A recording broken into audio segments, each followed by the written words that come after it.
hapon sa tanan. So another day, another wedding naman ang aton hostingan. So kagina nagpagas ko ang balimanong sa gasolinahan. Masaka naman ko na by Tuesday ang diesel 15 pesos. Tapos ang unleaded 8 pesos to 10 pesos per litro. Biskan din pa dako ka pa sa sex bomb. Nagalaban ka nga galaban. Do hindi kaya kabawi. Kama tulala ka na lang gidya ka.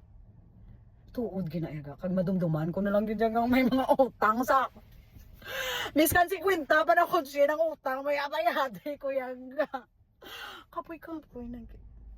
Kapoy na gidi ang girl nga iniya manukot niya sa messenger kay nahulya. Oh, susa.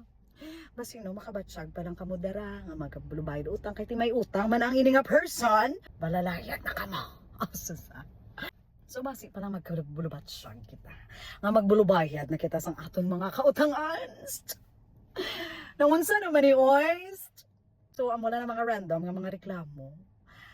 So, amo na siya. Thank you so much for watching. I love you all. Mwah!